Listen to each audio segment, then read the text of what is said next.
श्री स्वामी समर्थ। आजच्या व्हिडिओमध्ये आपण हरतालिकेची पूजा घरी अगदी साध्या सोप्या पारंपरिक पद्धतीने कशी करायची या विषयीची माहिती पाहणार आहोत। हरतालिका व्रत हे मंगळवारी 26 ऑगस्ट रोजी केले जाणार आहे। हरतालिकेच्या पूजेचा शुभ मुहूर्त काय असणार आहे या विषयीचा व्हिडिओ आपल्या चॅनेलवर आहे, तो व्हिडिओ तुम्ही पाहू शकतात।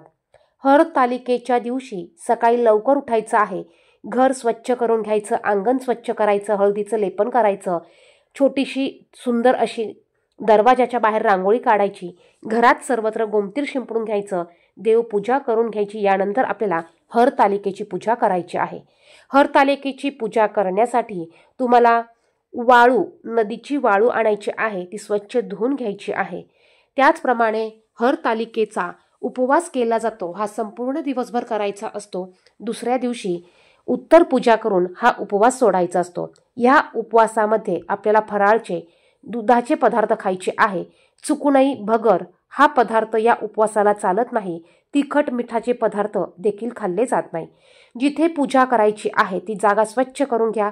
एक पाट किंवा चौरंग मांडा, यावर एक पांढरं स्वच्छ वस्त्र किंवा लाल वस्त्र अंथरून घ्या, किंवा नुसत्या पाटावर तुम्ही पूजा मांडली तरी चालेल। आपल्याला सर्वात अगोदर बघा, ह्या पूजेसाठी आपल्याला नागलीची पानं लागणार आहेत। खारी, खोबरं, सुपारी, हळकुंड, बदाम हे 5-5 आपल्याला वस्तू घ्यायच्या आहेत। त्याचप्रमाणे जर का तुम्हाला पार्वती आणि सखीची मूर्ती आणायची असेल तर ती मूर्ती आणू शकतात। 5 प्रकारची फळं आपल्याला घ्यायची आहेत। त्याचप्रमाणे आपल्याला गणपती बाप्पांच्या पूजेसाठी दुर्वा, जास्वंदाचं फूल, त्याचप्रमाणे आघाडा, वेगवेगळ्या झाडांची फुलांची पत्री देखील आपल्याला लागणार आहे।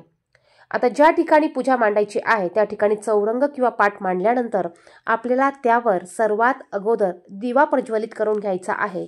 दिवा प्रज्वलित करून दिव्याची अक्षदा, फुलं अर्पण करून, हळदी कुंकू अर्पण करून पूजा करून घ्यायची आहे। अगदी छोटे छोटे मराठीत मंत्र म्हणा, हे दीपदेवता मी तुम्हाला हळदी कुंकू अर्पण करत आहे, हे दीपदेवता मी तुम्हाला फूल अर्पण करत आहे, असे छोटे छोटे मंत्र आपल्याला म्हणायचे आहे। ही पूजा घरी देखील केली जाते, काही ठिकाणी सार्वजनिक पद्धतीने शंकराच्या मंदिरात देखील ही पूजा केली जाते। दिवा प्रज्वलित करून घेतल्यानंतर आपल्याला सर्वात अगोदर गणपती बाप्पांची पूजा करायची आहे। जोड विड्याच्या पानावर आपल्याला गणपती बाप्पांचं स्वरूप म्हणून एक सुपारी किंवा गणपती बाप्पांची मूर्ती घ्यायची आहे। गणपती बाप्पांना पाण्याने अभिषेक घालून घ्यायचा। त्यानंतर जोडाच्या विड्याच्या पानावर आपल्याला थोडेसे तांदूळ ठेवून गणपती बाप्पांना ठेवायचं आहे। गणपती बाप्पांना देखील हळदी कुंकू, अक्षदा, फूल अर्पण करून घ्या। जास्वंदाचं फूल, दुर्वा असतील तर दुर्वा अर्पण करा। गुळ खोबऱ्याचा नैवेद्य दाखवा। हे गणपती बाप्पा मी तुम्हाला हळदी कुंकू अर्पण करत आहे, गणपती बाप्पा मी तुम्हाला अक्षदा अर्पण करत आहे, गणपती बाप्पा मी तुम्हाला फुलं अर्पण करत आहे, गणपती बाप्पा मी तुम्हाला गुळ खोबऱ्याचा नैवेद्य ठेवत आहे, असं मराठीतनं छोटे छोटे मंत्र म्हणायचे आहे आणि पूजा आपल्याला करून घ्यायची आहे। गणपती बाप्पांची मूर्ती नसेल तर सुपारी घेतली तरी चालेल। सर्वात अगोदर गणपती बाप्पांची पूजा करून मग आपल्याला हरतालिकेची पूजा करायची आहे।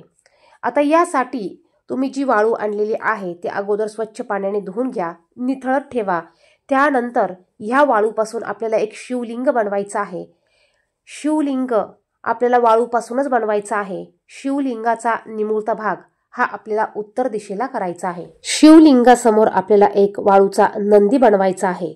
त्यानंतर आपल्याला पाठीमागे पार्वती माता आणि पार्वती मातेच्या 2 सख्या ह्या वाळूनीच बनवायच्या आहे। जर का तुमच्याकडे पार्वती मातेची मूर्ती मिळत असेल तर तुम्ही मूर्ती आणून ती ठेवून देखील पूजा करू शकतात। आता काही ठिकाणी गणपती बाप्पा देखील वाळूपासूनच बनवले जातात। थोडेसे अखंड तांदूळ ठेवून आपल्याला यावर पार्वती मातेची मूर्ती ठेवून घ्यायची आहे। त्यानंतर इथे आपल्याला जोड 5 विडे मांडून घ्यायचे आहेत। बघा, जोड पान घ्या आणि हे 5 विडे आपल्याला पूजेसमोर मांडून घ्यायचे आहेत। यावर आपल्याला 1-1 रुपयाचं नाणं, खारी, खोबरं, हळकुंड, बदाम, सुपारी अशा 5 वस्तू ठेवायच्या आहेत। ही पूजेची मांडणी करून घेतल्यानंतर आपल्याला यावर 1-1 फळ ठेवून घ्यायचं आहे। पहा, सर्वात अगोदर पूजेची मांडणी करून घ्या, त्यानंतर तुम्ही पूजेला सुरुवात केली तरी चालेल। सर्व विडेवर आपल्याला हळदी कुंकू, अक्षदा ह्या ठेवून घ्यायच्या आहेत। फुलं असतील तर फुलं देखील आपल्याला ठेवून घ्यायचे आहेत. ही पूजा करत असताना आपल्याला ओम नमः शिवाय, ओम नमः शिवाय महादेवाच्या मंत्राचा नामस्मरण करायचं आहे.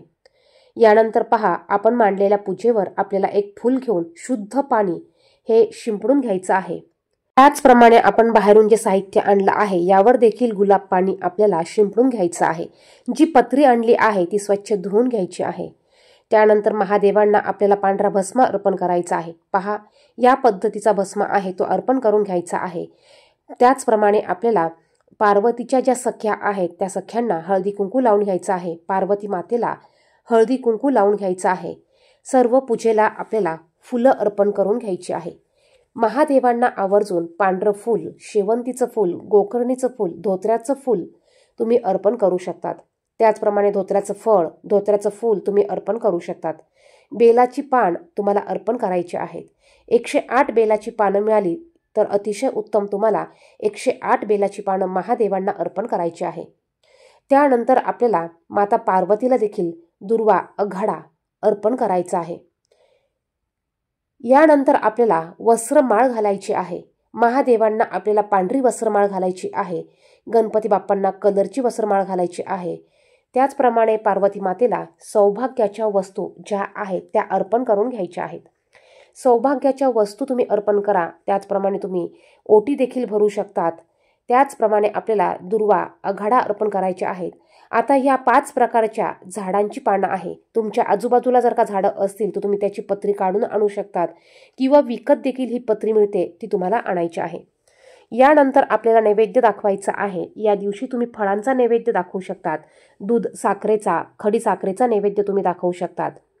आपल्याला नैवेद्य दाखवायचा आहे. त्यानंतर वस्त्रमाळ अर्पण करून घ्यायची आहे. महादेवांना नेहमी पांढरी वस्त्रमाळ अर्पण करावी. माता पार्वतीला, गणपती बाप्पांना रंगीत वस्त्रमाळ अर्पण केली तरी चालते. या पद्धतीने आपल्याला संपूर्ण पूजा मांडून घ्यायची आहे. संपूर्ण पूजेची पूजा करून घ्यायची आहे. छोटे छोटे मंत्र म्हणून तुम्ही पूजा करू शकतात. यानंतर आपल्याला धूप प्रज्वलित करून घ्यायचा आहे. धूप आपल्याला संपूर्ण पूजेवरून ओवाळून घ्यायचा आहे. घंटी आपल्याला वाजवायची आहे. यानंतर हरतालिकेची कथा आपल्याला वाचन करायचे आहे. या दिवशी आपल्याला हरतालिकेची कथा न विसरता ऐकायची आहे. कथा ऐकल्याने देखील आपल्याला आपण हे व्रत केल्याचं पुण्य प्राप्त होत असतं. ऐकायला शक्य नसेल, वाचायला येत नसेल तर यूट्यूबला लावून देऊन तुम्ही ती श्रवण करू शकतात. त्यानंतर आपल्याला आरती करायची आहे. तुम्ही गणपती बाप्पांची आरती करा, महादेवांची आरती करा, हरतालिकेची देखील आरती तुम्हाला म्हणायची आहे. या पद्धतीने आपल्याला हरतालिकेची पूजा करायची आहे. आता जो राहू काळ आहे या राहू काळामध्ये फक्त आपल्याला ही पूजा करायची नाही. तुम्हाला जर का सकाळी पूजा करणं शक्य नसेल तर तुम्ही संध्याकाळी 4 वाजेनंतर ही पूजा केली तरी चालेल. दुसऱ्या दिवशी उत्तर पूजा करून आपल्याला उपवास सोडायचा आहे. काही ठिकाणी गणपती बाप्पांची स्थापना करून मग हरतालिकेचा उपवास सोडला जातो. धन्यवाद. श्री स्वामी समर्थ.